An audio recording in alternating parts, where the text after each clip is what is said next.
जय हिंद साथियों, मैं सुनील रोशन स्वागत करता हूं आपके अपने YouTube channel physical education arena में। हम 4 सेट लगा चुके हैं टॉप 30 MCQs की सीरीज़ के। आज 5वां पार्ट है साथियों, जिसमें most important top 30 basics questions की हम बात करेंगे। ठीक है, जो भी साथी इस चैनल पर नए होंगे चैनल को सब्सक्राइब करके बेल आइकन ज़रूर दबाइए ताकि ऐसी इन्फॉर्मेटिव वीडियो सबसे पहले आप तक पहुँचे। चलिए देर नहीं करेंगे, आज की क्लास स्टार्ट करेंगे। पहला सवाल आपके सामने साथियों, क्या कह रहा है भैया?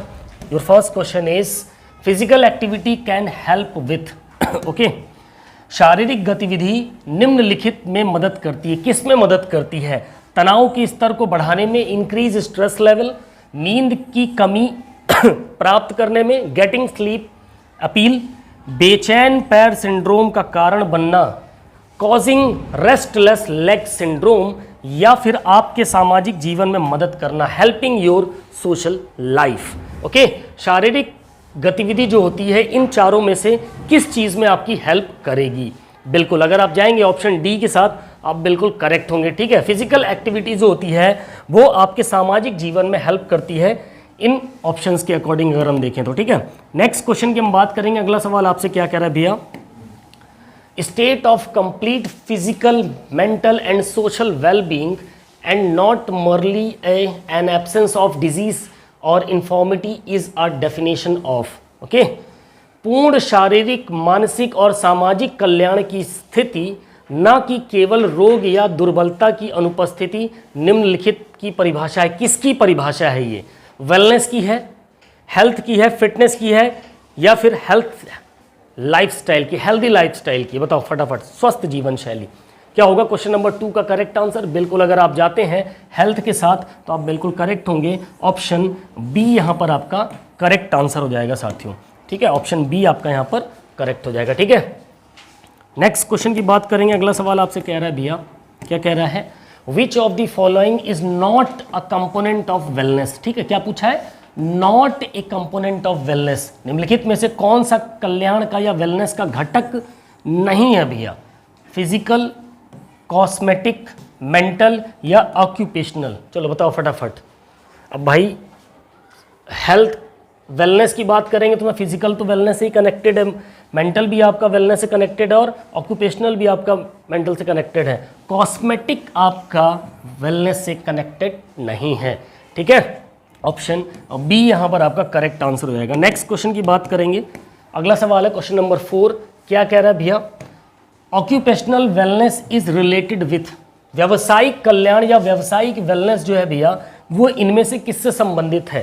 फिटनेस से संबंधित है, मेडिटेशन ध्यान से संबंधित है, एनवायरनमेंट पर्यावरण से, या फिर जॉब या नौकरी से संबंधित है? ऑक्यूपेशनल व्यवसायिक कल्याण।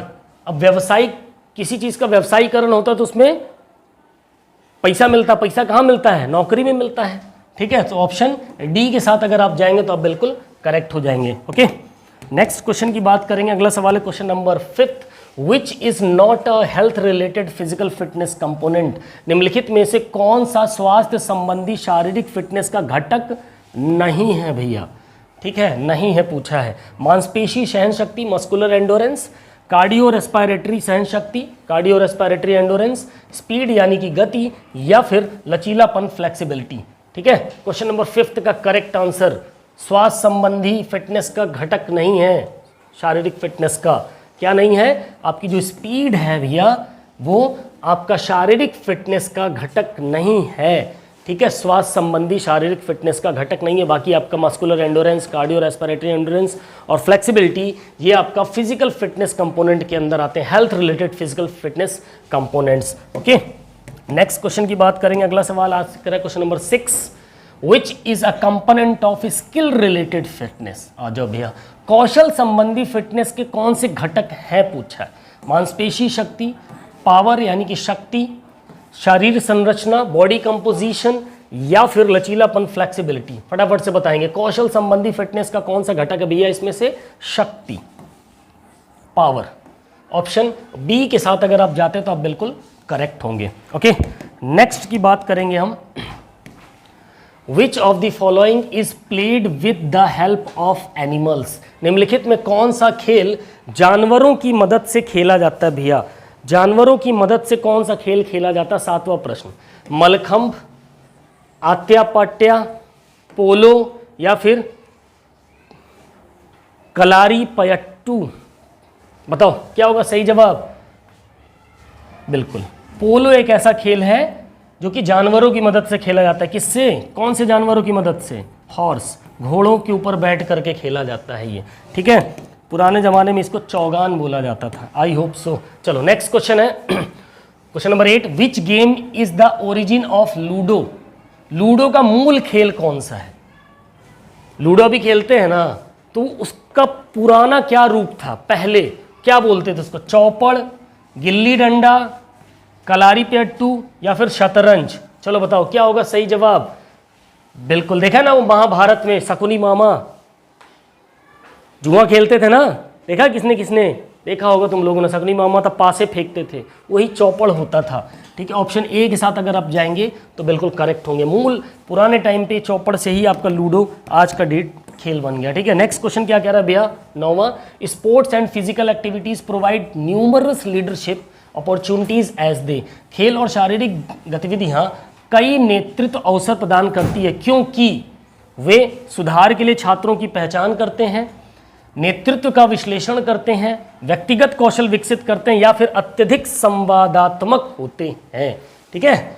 Identify students for improvement, analyse leadership, develop individual skills और आर हाईली इंटरैक्टिव। बताओ फटाफट से क्वेश्चन, इस क्वेश्चन का करेक्ट आंसर क्या होगा भैया? 9वें क्वेश्चन का करेक्ट आंसर क्या होगा? बिल्कुल ऑप्शन सी के साथ अगर आप जाओगे, जो खेल और शारीरिक गतिविधियां हैं वे कई नेतृत्व के अवसर प्रदान करते हैं क्योंकि वे व्यक्तिगत कौशल विकसित करती हैं भैया, इंडिविजुअल स्किल्स को डेवलप करने का काम करते हैं। ओके, नाउ नेक्स्ट क्वेश्चन की बात करेंगे। क्वेश्चन नंबर 10 क्या कह रहा है? A leader who is honest in speech and upright in a character exhibits. एक नेता जो भाषण में ईमानदार और चरित्र में सच्चा है वह निम्नलिखित प्रदर्शित करता है। क्या प्रदर्शित करता है? धैर्य, पेशेंस, इंटीग्रिटी, सत्यनिष्ठा, सर्विट्यूड, सेवा या फिर एंथुसियाज्म, उत्साह। बताओ फटाफट से क्या होगा क्वेश्चन नंबर 10 का करेक्ट आंसर? एक नेता जो भाषण में ईमानदार और चरित्र में सच्चा होता है भैया, वो क्या? सेवा भाव प्रदर्शित करता है, ठीक है। सर्विट्यूड, ऑप्शन सी इसका करेक्ट आंसर हो जाएगा। नाउ नेक्स्ट क्वेश्चन की बात करेंगे। Question number 11। A good leader is one who, एक अच्छा नेता वह है जो अपने टीम साथियों पर भरोसा करे और आत्मविश्वास दिखाने में, टीम के साथियों पर तो भरोसा करे मगर आत्मविश्वास दिखाने में असमर्थ है, ठीक है। केवल अपने प्रदर्शन के प्रति उत्साही हो, केंद्रित और तर्कसंगत सोचने में सक्षम हो या फिर दृढ़ और टीम साथियों का सम्मान की परवाह नहीं करता हो। बताओ क्या होगा इसका सही जवाब? एक अच्छा नेता इन तीनों में से क्या होगा? चारों में से। बिल्कुल ऑप्शन सी के साथ जाएंगे। Is focused and is able to think rationally. Okay, केंद्रित और तर्क संगत सोचने में जो सक्षम होता है वह एक अच्छा नेता होता है। यहाँ देखो दृढ़ तो है लेकिन टीम और साथियों के सम्मान की परवाह नहीं करता, तो वो नेता बन सकता है कि अपने दोस्तों की परवाह नहीं करेगा जब साथियों की, ठीक है। केवल अपने प्रदर्शन के प्रति उत्साह हो, केवल खुद को अच्छा दिखाने के लिए खेले बस, बाकी को भूल जाए अपनी टीम को, तो ये भी नहीं हो सकता। अपने टीम साथियों पर भरोसा तो कर रहा है लेकिन उसके अंदर कॉन्फिडेंस ही नहीं है कि मेरी टीम अच्छी है कि नहीं है, ठीक है। इसलिए ऑप्शन सी यहाँ पर आपका करेक्ट आंसर हो जाएगा। Next question number 12। The leader is instils positivity among the team by. नेता टीम में सकारात्मकता निम्नलिखित द्वारा स्थापित करता है। किसके द्वारा सकारात्मकता, पॉजिटिविटी स्थापित कर पाता है एक लीडर? कठिन प्रशिक्षण सत्र आयोजित करके, holding a difficult training sessions, गलतियां करने वाले खिलाड़ियों को डांट कर, pulling up players making mistakes, खिलाड़ियों को उनकी ताकत बताकर, टेलिंग प्लेयर्स देयर स्ट्रेंथ, या किनारे बैठकर टीम का अवलोकन करके, sitting and observing the team from the sidelines. बताओ फटाफट से क्या होगा सही जवाब? बिल्कुल खिलाड़ियों को उनकी ताकत बताकर, उनके अंदर कॉन्फिडेंस जगा करके, ठीक है, वो क्या कर सकता है? पॉजिटिविटी स्थापित कर सकता है, अपनी टीम में सकारात्मकता स्थापित कर सकता है। नेक्स्ट क्वेश्चन कह रहा है the leader regulates group behaviour by. नेता समूह के व्यवहार को निम्नलिखित द्वारा नियंत्रित करता है। किसके द्वारा? समूह के भीतर व्यक्तिगत अंतरों को नजरअंदाज करके, पुरस्कार और दंड के माध्यम से नियमों को दृढ़ता से लागू करके, समूह अनुशासन के मामलों को मनमाने ढंग से निपटाकर, या फिर समूह में अनुशासनहीनता फैलाने वाले सदस्य को नज़रअंदाज करके। फटाफट से बताएंगे। क्वेश्चन नंबर 13 का करेक्ट आंसर सभी के कमेंट आने चाहिए। बिल्कुल ऑप्शन 2 के साथ अगर आप जाते तो आप बिल्कुल करेक्ट होंगे। समूह व्यवहार को नियंत्रित करना है, कंट्रोल करना है, तो भैया पुरस्कार और दंड, पुरस्कार भी दो, डांटो भी, समझाओ भी, साथ ही नियमों को दृढ़ता से लागू करके, जो नियम होते हैं, रेगुलेशंस होते हैं, उनको अच्छे से लागू करके। ठीक है, ऑप्शन बी करेक्ट हो जाएगा। नेक्स्ट क्वेश्चन है क्वेश्चन नंबर 14, 14वां प्रश्न। Dressing and bandages are use to. पट्टियां और ड्रेसिंग का उपयोग किसके लिए किया जाता है भैया इनमें से? ठीक है, पीड़ित का दर्द बढ़ाने के लिए, जिसको चोट लगी भैया उसका दर्द बढ़ा दो। आंतरिक रक्तस्राव बढ़ाने के लिए, अंदर कोई चीज़ डैमेज हो गई शरीर के तो उसमें ब्लीडिंग को बढ़ाने के लिए, इंक्रीज करने के लिए, रक्तस्राव को नियंत्रण करने और संक्रमण को रोकने के लिए, गहरे घाव को टांके लगाने के लिए। बताओ क्या होगा सही जवाब? बिल्कुल, हम पट्टियां और ड्रेसिंग किसके लिए करते हैं भैया? जो ब्लड बह रहा है उसको रोकने के लिए, ताकि इन्फेक्शन ना फैले। ठीक है, control bleeding and prevent infection. Option C correct हो जाएगा। और नेक्स्ट क्वेश्चन नंबर 15, 15वां प्रश्न आपसे क्या कह रहा है भैया? The best way to stop external blood loss is to. बाहरी रक्त हानि को रोकने का सबसे अच्छा तरीका क्या? बाहर से आपके खून बह रहा है शरीर में, उसको कंट्रोल करना है, तो इसमें सबसे अच्छा क्या होगा तरीका? Apply direct pressure over the wound, घाव पर सीधा दबाव डाल दें। Take the patients to hospital, रोगी को अस्पताल ले जाओ। Wash the wound with water, घाव को पानी से धो दोगे। या अप्लाई क्रीम ऑन वाउंड, घाव पर क्रीम लगाओगे। बताओ क्या करोगे भैया? क्या करोगे? घाव पर सीधा दबाव डालोगे ना, पट्टी बांध करके, है ना, तभी तो खून रुकेगा। ऑप्शन ए यहां पर आपका करेक्ट आंसर हो जाएगा। ओके, नाउ नेक्स्ट क्वेश्चन की बात करेंगे। क्वेश्चन नंबर 16, राइस पढ़ा रखा है कई बार। RICE treatment refers to. RICE का उपचार का तात्पर्य क्या भैया? इसका फुल फॉर्म पूछा है आपका। ठीक है, ऑप्शंस आपके सामने, फटाफट से सभी के जवाब आने चाहिए, कमेंट में सभी के आंसर आना चाहिए। फटाफट से बताएंगे क्या होगा इसका सही जवाब। देखो, आर फॉर रेस्ट होगा तो रेस्ट किस में है? आर फॉर रेस्ट इसमें है, इसमें नहीं, तो यानी ये तो नहीं होगा डी वाला। आई फॉर आइस होता, आइस किस में है? 1 2, इसमें है ही नहीं। ठीक है, तो ये भी नहीं होगा। ठीक है, सी फॉर कंप्रेशन होता है, कंप्रेशन किस में? सिर्फ इसमें है, बस खत्म। E for elevation. Option B यहाँ पर आपका करेक्ट आंसर होगा, rest, ice, compression and elevation. Okay, next question की बात करेंगे। अगला सवाल है आपके सामने 17वां प्रश्न। क्या कह रहा है भैया? Performing daily course without any fatigue is. दैनिक कार्यों को बिना थकान के करना क्या कहलाता है भैया? मानसिक कल्याण, मेंटल वेलनेस, गतिशील क्षमता, डायनेमिक एबिलिटी, शारीरिक फिटनेस, फिजिकल फिटनेस, या फिर इनमें से कोई नहीं, नॉन ऑफ द अबव। बताओ फटाफट से क्या होगा सही जवाब? दैनिक अपने दिन भर के काम को, जो आप रोजमर्रा के काम कर रहे हैं, बिना रुके थके अगर कर रहे हैं, तो क्या दर्शाता है? फिजिकल फिटनेस, आपकी शारीरिक फिटनेस क्या है? अच्छी है। ठीक है, ऑप्शन सी यहाँ पर आपका करेक्ट आंसर हो जाएगा। नेक्स्ट क्वेश्चन की बात करेंगे। क्वेश्चन नंबर 18, 18वां प्रश्न। क्या कह रहा है 18वां प्रश्न? The strength to face the resistance is. प्रतिरोध का सामना करने की शक्ति क्या कहलाती है? ठीक है, क्या कहलाएगी? शक्ति, स्ट्रेंथ, स्पीड, गति, टॉलरेंस। टॉलरेंस नहीं होगा, यहां होगा एंड्योरेंस। सहन शक्ति, फ्लेक्सिबिलिटी, लचीलापन। बताओ फटाफट से क्वेश्चन नंबर 18 का करेक्ट आंसर क्या हो जाएगा भैया? बिल्कुल स्ट्रेंथ। प्रतिरोध का सामना करना क्या कहलाती है? शक्ति कहलाती, स्ट्रेंथ कहलाती है। कोई आपको ढकेल रहा है, आपने उसको पकड़ रखा, जाने नहीं दे रहे हैं, है ना, उधर से भी ताकत लग रही है, आप जब उसको प्रतिरोध का सामना करेंगे तो क्या कहलाएगा? स्ट्रेंथ कहलाएगा। ये ध्यान में रखना, शक्ति। नेक्स्ट क्वेश्चन है question number 19, the ability of covering the maximum distance in minimum time is. यानी कि कम समय में अधिक दूरी तय करने की क्षमता क्या कहलाती है? एंडोरेंस, स्पीड, स्ट्रेंथ या लचीलापन। बताओ क्वेश्चन नंबर 19 का करेक्ट आंसर क्या हो जाएगा? कम समय में ज्यादा दूरी कैसे तय कर सकते हैं? बहुत स्पीड में ना, क्या हो जाएगा? ऑप्शन बी यहां पर आपका करेक्ट हो जाएगा, गति। ठीक है, नेक्स्ट क्वेश्चन की बात करेंगे। अगला सवाल है आपके सामने 20वां प्रश्न। Components of wellness are. Important question है, ध्यान रखिएगा। वेलनेस के घटक कौन कौन से हैं भैया? सोशल वेलनेस, सामाजिक कल्याण, फिजिकल वेलनेस, शारीरिक कल्याण, इमोशनल वेलनेस, भावनात्मक कल्याण, या फिर इनमें से सभी, ऑल ऑफ दी अबव। क्या होगा सही जवाब? बिल्कुल ऑप्शन डी आपका करेक्ट हो जाएगा। ठीक है, वेलनेस के जो कंपोनेंट है सोशल, फिजिकल और इमोशनल तीनों ही होंगे भैया। ओके, ऑप्शन डी करेक्ट हो जाएगा। नेक्स्ट क्वेश्चन नंबर 21, 21वां प्रश्न। क्या कह रहा है? The maximum effort made to lift a weight is called, यानी कि वजन उठाने के लिए किया गया अधिकतम प्रयास क्या कहलाता है? विस्फोटक शक्ति, एक्सप्लोसिव स्ट्रेंथ, सहन शक्ति, एंड्योरेंस, गति, स्पीड, या फिर अधिकतम शक्ति, मैक्सिमम स्ट्रेंथ। क्या कह रहा है? वजन उठाने के लिए किया गया अधिकतम प्रयास क्या कहलाता है? अधिकतम, ज्यादातर प्रयास आपने कर दिया, क्या कहलाएगा? मैक्सिमम स्ट्रेंथ कहलाएगा भैया, ऑप्शन डी कहलाएगा। ठीक है, नेक्स्ट क्वेश्चन की हम बात करेंगे, क्वेश्चन नंबर 22, 22वां प्रश्न क्या कह रहा है?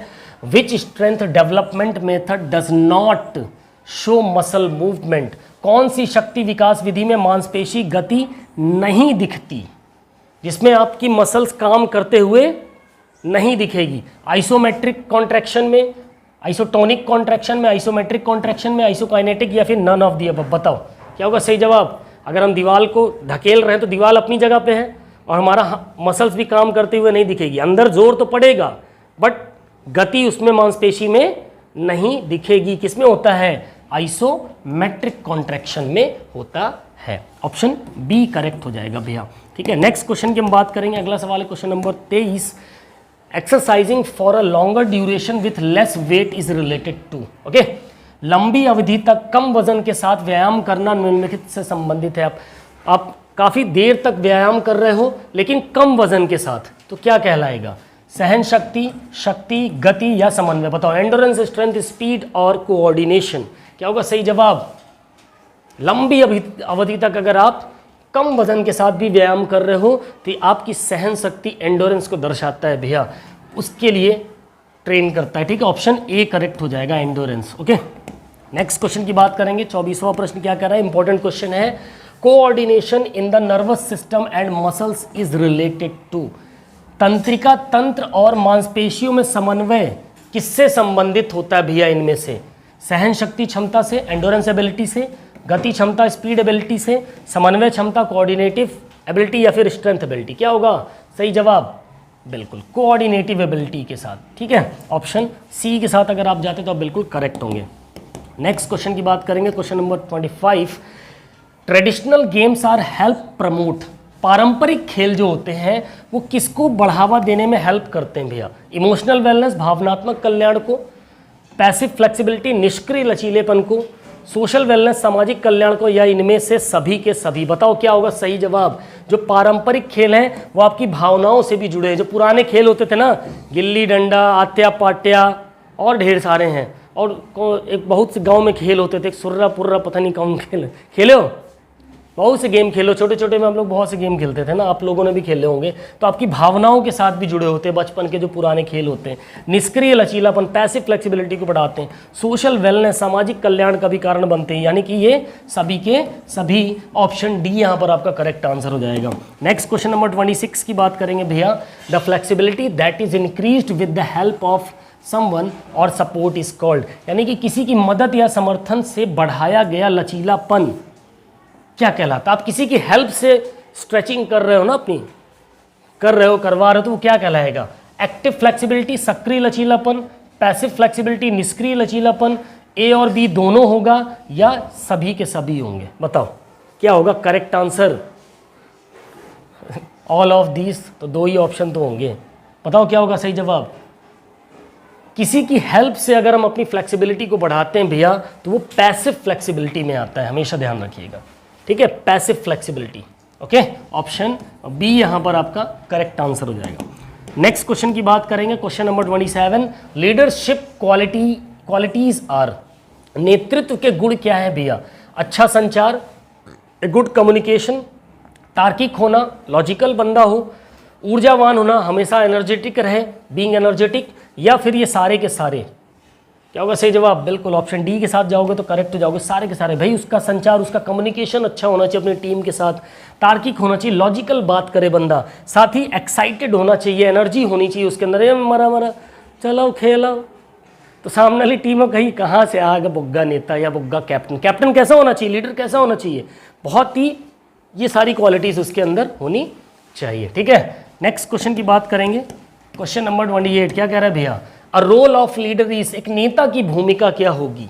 नेता वो वाला नेता नहीं, हमका ही वोट दियो। यहाँ नेता हो रहा है कि आप चार लोगों को क्या कर सको। कैप्टन क्या कहलाता है, नेता ही तो होता है टीम का, लीडरशिप करता है ना।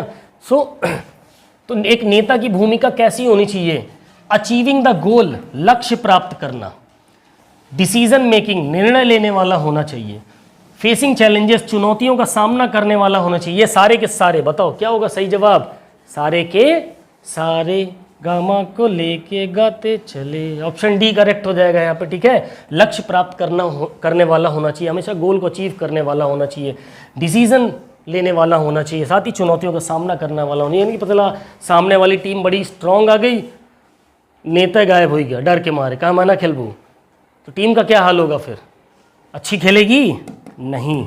नेक्स्ट क्वेश्चन नंबर 29 क्या कह रहा है, when was the word first aid first use, कई बार पूछा गया सवाल है पेपर में, प्राथमिक चिकित्सा शब्द पहली बार कब उपयोग हुआ भैया, 1869, 1905, 1819, 1879, बताओ फटाफट से क्या होगा सही जवाब 29वें प्रश्न का, बिल्कुल 1879, ऑप्शन डी यहां पर आपका करेक्ट आंसर हो जाएगा भैया।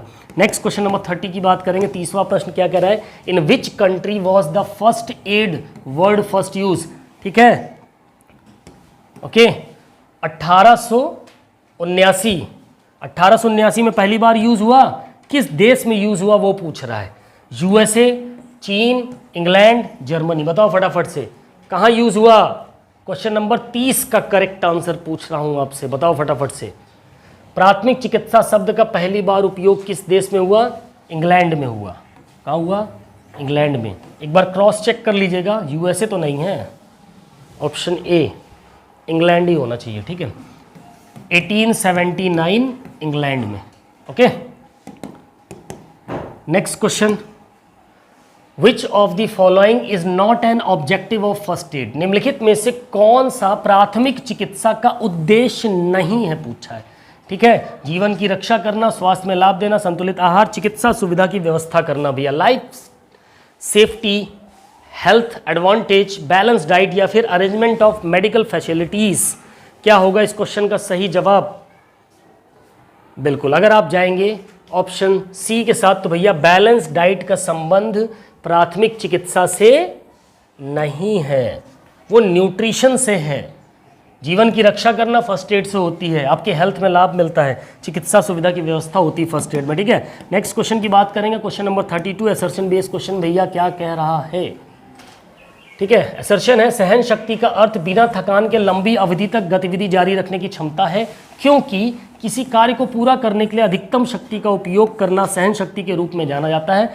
ऑप्शंस आपके सामने, फटाफट से बताएंगे इस क्वेश्चन का सही जवाब क्या होगा, क्या होगा भैया, देखो सहन शक्ति का अर्थ है बिना थकान के लंबी अवधि तक गतिविधि जारी रखना, बिल्कुल ये बिल्कुल करेक्ट है।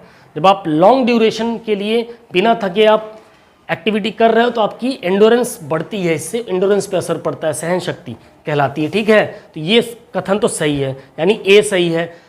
अब इसी वजह से किसी कार्य को पूरा करने के लिए अधिकतम शक्ति का उपयोग सहन शक्ति के रूप में, ज़्यादा शक्ति का उपयोग करोगे तो थक के चूर हो जाओगे, खत्म हो जाओगे।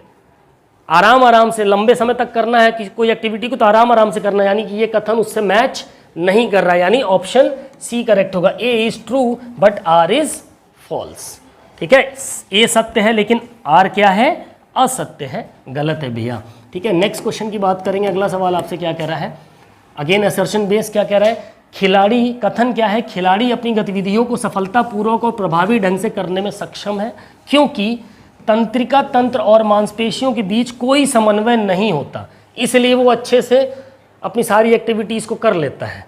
अब बताओ इसका करेक्ट आंसर क्या होगा भैया, क्वेश्चन नंबर 33 का करेक्ट आंसर क्या होगा, क्या कह रहा है, खिलाड़ी अपनी गतिविधियों को सफलतापूर्वक और प्रभावी ढंग से करने में सक्षम है क्योंकि तंत्रिका तंत्र और मांसपेशियों के बीच कोई समन्वय नहीं है। 33 क्या होगा इसका सही जवाब, क्या होगा इसका सही जवाब भाई, तंत्रिका तंत्र और समन्वय मांसपेशी कोई समन्वय नहीं है, गतिविधि करेगा अच्छी तरीके से प्रभावी ढंग से तो इसका मतलब कोऑर्डिनेशन होना चाहिए तभी तो कर पाएगा, यानी कि ये तो सही है लेकिन ये इसका रीजन गलत है, ठीक है। तो क्या होगा करेक्ट आंसर, ऑप्शन बी। एक सेकेंड, व्याख्या ऑप्शन सी होना चाहिए। नहीं नहीं, ऑप्शन बी करेक्ट होगा। ठीक है, ठीक, ओके,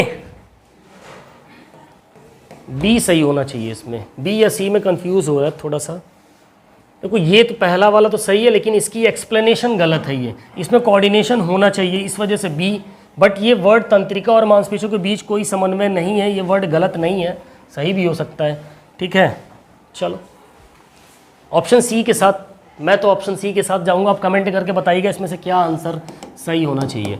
ठीक है, नेक्स्ट क्वेश्चन की बात करेंगे। 34वां प्रश्न क्या कह रहा है भैया? नेतृत्व एक व्यक्ति का गुण है जो लोगों को प्रभावित करता है और विभिन्न पहलुओं के लिए समूहों का मार्गदर्शन करता है भैया, क्योंकि शारीरिक शिक्षा कार्यक्रम छात्रों के व्यक्तित्व और चरित्र में सकारात्मक बदलाव ला सकता है। क्या होगा 34वें प्रश्न का सही जवाब? ठीक है, देखो पहला तो सही है भैया। ठीक है, नेतृत्व एक व्यक्ति का वह गुण है जो लोगों को प्रभावित करता है, अपनी तरफ अट्रैक्ट करता है और विभिन्न पहलुओं के लिए समूह का मार्गदर्शन भी करता है, ग्रुप्स का, है ना।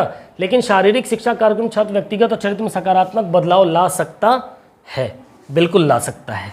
ठीक है, ऑप्शन बी करेक्ट हो जाएगा। ओके, नेक्स्ट क्वेश्चन की बात करेंगे। अगला सवाल है भैया, है कि खत्म है? चेंज हो जाता हूँ। चलो 34 प्रश्न हमने सॉल्व किए, टॉप 30 थे, बट मैंने सोचा 2-4 क्वेश्चन इसके एक्स्ट्रा इसलिए क्योंकि इंपॉर्टेंट क्वेश्चन थे। ठीक है साथियों, आई होप आज की क्लास आपको अच्छी लगी होगी। ज़्यादा से ज़्यादा वीडियो को शेयर करें, लाइक करें, कमेंट करें, और भी आप किस टाइप की वीडियोस चाहते हैं प्लीज़ कमेंट करके हमें ज़रूर बताएं। सो मिलते हैं अपनी नेक्स्ट क्लास में, तब तक के लिए बाय बाय, टेक केयर, जय हिंद, वंदे मातरम, फिजिकल एजुकेशन जिंदाबाद।